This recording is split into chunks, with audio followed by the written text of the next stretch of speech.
Olá, gente, tudo bem? Como é que vocês estão? Mais uma vez, né, estou aqui, o professor Tiago, para a gente falar de um assunto muito interessante. Mas antes, gente, vamos lá, curte aí, deixa o like, se inscreva no canal, que isso nos ajuda a incentivar a produzir mais material para vocês. Isso verdadeiramente nos incentiva a dar o nosso melhor para vocês, tá certo? E assim a gente vai criando esses materiais cada vez melhores para que vocês tenham um aprendizado de qualidade, tá certo? Mas vamos dar continuidade à nossa aula. Vamos lá, gente. Hoje a gente vai falar de um assunto muito interessante, que é o mundo árabe muçulmano. E aí a gente vai falar um pouco da base da cultura árabe. Como é que se formou essa cultura árabe? Como é que aconteceu esses movimentos? Como era a África pré-islâmica, antes do islamismo, né? antes de um monoteísmo islâmico?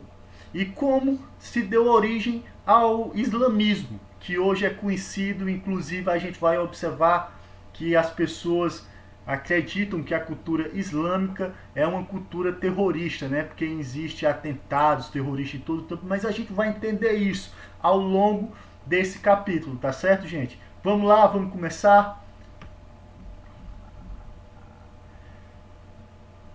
Gente, por volta de 1200 anos antes de Cristo, a Península Arábica, né, era formado inclusive até hoje a maior parte da Península Arábica é formada por deserto.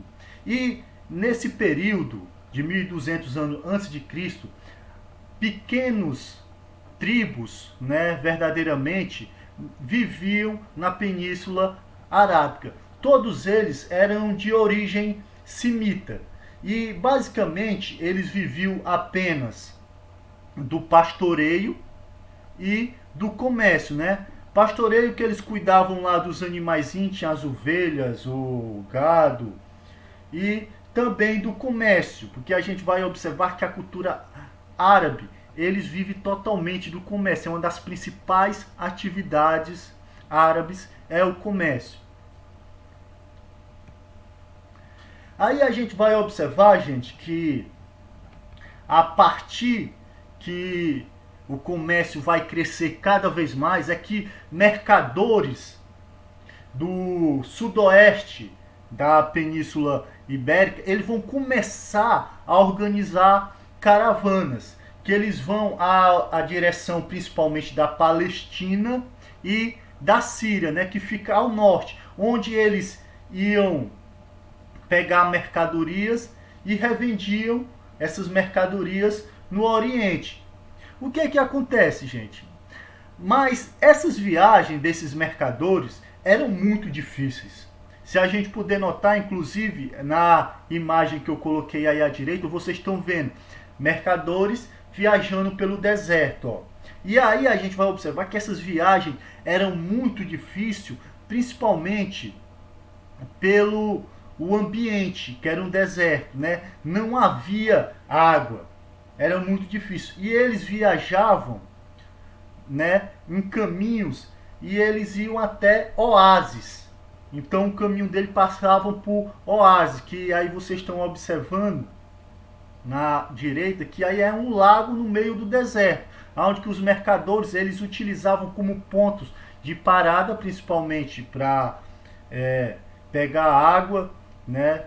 E aí para poder sobreviver, porque era uma viagem muito difícil, você viajar dias no lombo de um camelo pelo deserto, né? Viajando de oásis para oásis. Era uma maneira que eles tinham para sobreviver no deserto.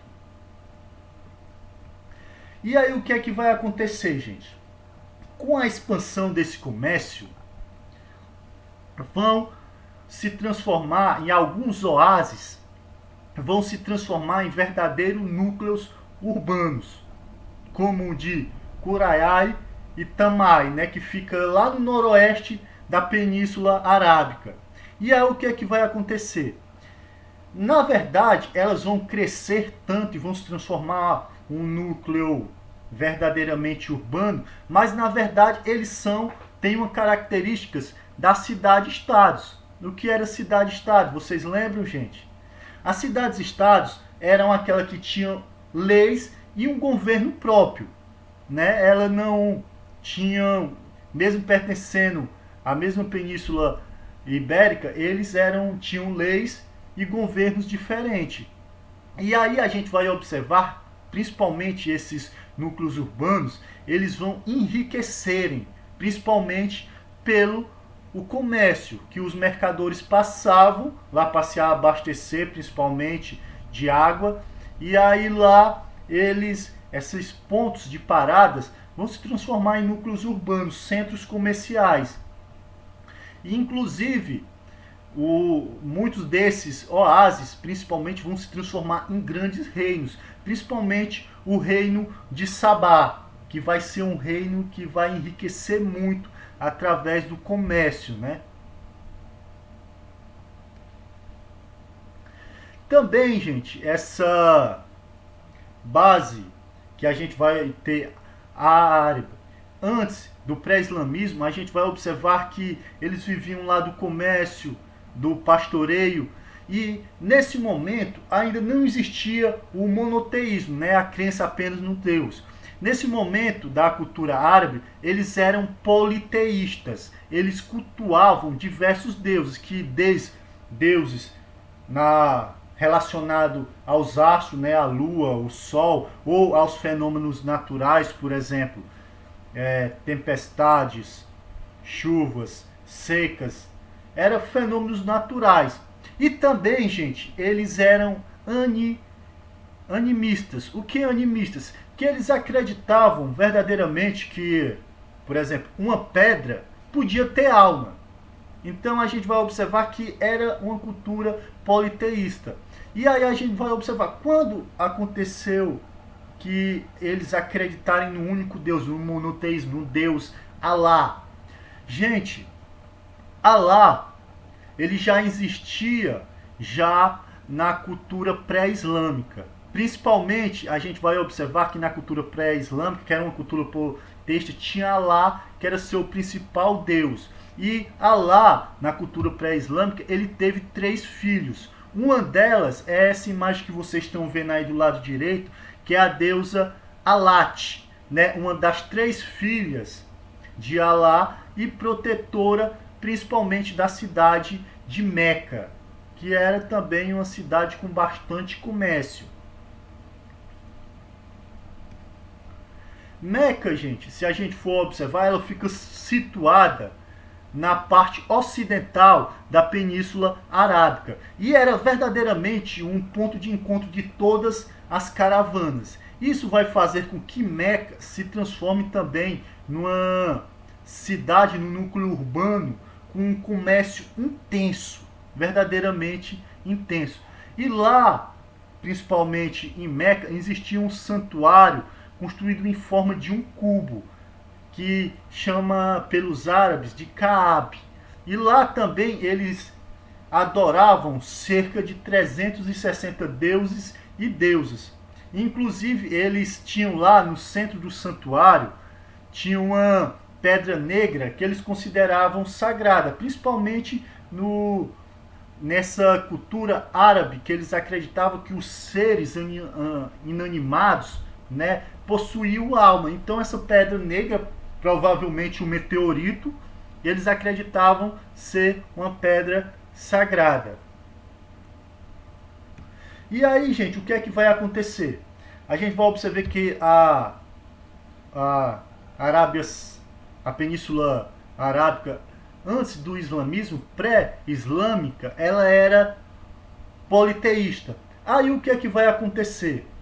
A partir do ano 613, um condutor de caravanas, né, que era responsável por conduzir as caravanas pelo deserto, que era Maomé, ele começou a pregar, né, e a afirmar que só havia um Deus, que ele chamou de Alá. E aí o que é que acontece, gente? Maomé, na verdade, ele se encontrou principalmente com as culturas monoteístas da época, que era o judaísmo e o cristianismo. Então ele formou uma síntese misturando o judaísmo com o cristianismo e com a cultura da Península Arábica, e aí ele formou uma religião chamada Islã, que significa submissão a Deus.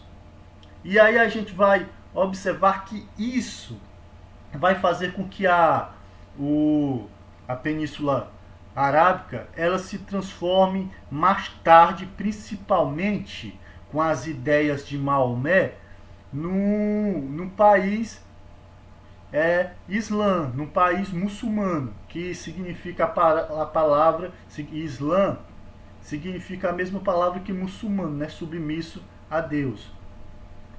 Aí o que é que vai acontecer? Os comerciantes de Meca, né? Eles se preocupam com esse monoteísmo de Maomé e eles vê verdadeiramente Maomé como algo perigoso, que pode afetar inclusive o comércio. E eles têm medo que os peregrinos que vão a Meca para adorar os deuses e a pedra sagrada, né, eles se afastem.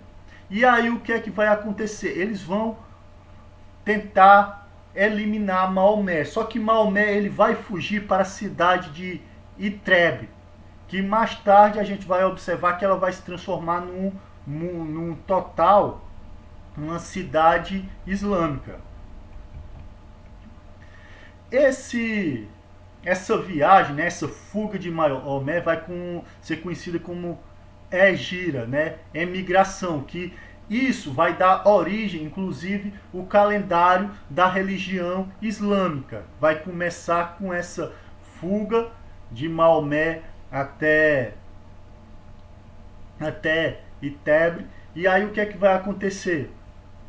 Lá ele vai começar a ter seguidores do islamismo, que vão ser chamados muçulmanos, né, que vem do termo árabe muslim, que mudando, né, o radical linguístico significa a mesma palavra de Islã, que significa submisso a Deus. E aí o que é que vai acontecer? Mais tarde, a Itrebe, né, vai ser chamada de Medina, que significa cidade do profeta. E lá vai ser a primeira comunidade com princípios totalmente islâmicos, principalmente sobre a liderança de Maomé, que nesse período aqui, a cidade de Medina, ela vai se tornar uma cidade de um governo teocrático. O que é isso? Ele vai dizer que Maomé é representante de Alá na terra, ele é seu profeta e ele é juiz, líder espiritual, líder militar e líder administrativo. Tudo está centralizado no papel, no governo sobre Maomé. Ele centraliza todo o poder. E aí o que é que vai acontecer? Nesse período é que vai acontecer a chamada jihad. O que é jihad? A jihad são guerras santas, que Maomé ele vai afirmar que o povo islâmico deve lutar contra os infiéis, né? Eles devem ser a favor de Deus. E a jihad, essa guerra santa, que era em nome de Deus, a pessoa que morresse em nome da fé muçulmana seria um mártir. E ele teria uma recompensa gigantesca no céu, né? E ainda ia ter a salvação eterna e morar no paraíso e ter aquela coisa do cultura islâmica. Vai ter uma riqueza gigantesca lá no paraíso e ainda vai ter muitas mulheres virgens lá para ele também no paraíso. Então isso vai acontecer na cultura islâmica. E aí o que é que vai acontecer? Com essa valorização da morte por meio da jihad, as guerras santas, é que pessoas elas vão observar que como o islamismo eles têm o propósito de combater em nome de Alá, e aí é o que é que vai acontecer? Muitas pessoas vendo um potencial verdadeiramente militar do islamismo é que vão se converter totalmente ao islamismo. E aí o que é que vai acontecer? No ano 630, 10 mil seguidores eles vão invadir a cidade de Meca, a qual o próprio Maomé foi expulso. Ele vai destruir todos os ídolos existentes na Coab, né, que era 360 deuses e 360 deuses.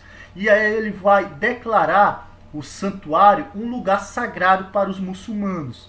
E aí vão fazer as suas peregrinações. A única coisa que ele vai deixar intacto é a Pedra Negra, né, que é um meteorito, acredito eu que seja um meteorito, que até hoje é adorado pelo Islã, né?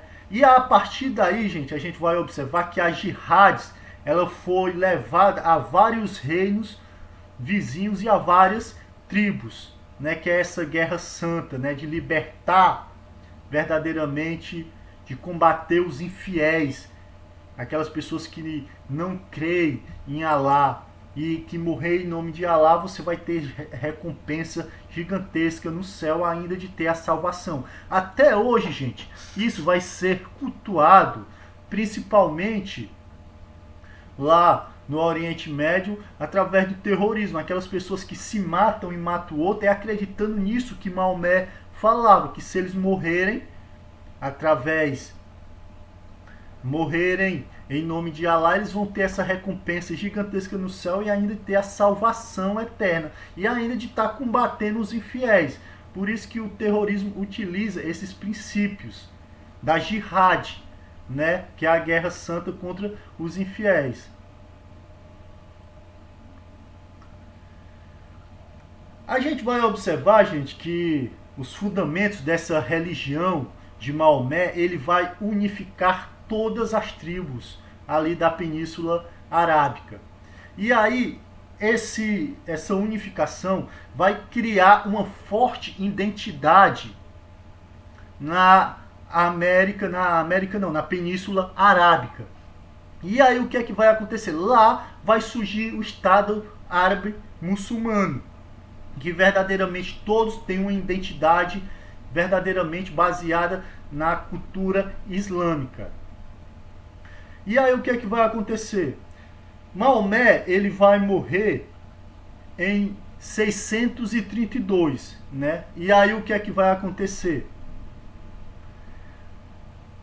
Basicamente, a religião islâmica ainda vai perdurar, né, se a gente for notar. E aí, principalmente ainda, a Península Arábica vai estar sobre o domínio da teocracia islâmica. Mesmo quando ele morre, o seu sucessor, continua ainda sendo, né, profeta de Deus, continua sendo juiz, líder militar, administrativo. Ele ainda continua sendo uma teocracia islâmica. Bem, gente, isso é para a gente entender esse processo que acontece hoje, tanto que está acontecendo no mundo, né? Se a gente viu o que aconteceu, né, sobre terrorismo, por que eles fazem esses atentados à bomba, se matam e matam os outros, começa com isso. Para a gente entender o que nós vivemos hoje, a gente tem que entender o que aconteceu no passado. Por isso que é tão importante estudar a história, tá certo? Porque a gente compreende o que está acontecendo hoje, que é consequência daquilo que aconteceu no passado. Eu espero que vocês entendam isso, gente. Por isso que eu amo história. Porque a gente conhece o hoje, compreende os movimentos sociais hoje, o que está acontecendo hoje, com base naquilo que aconteceu no passado.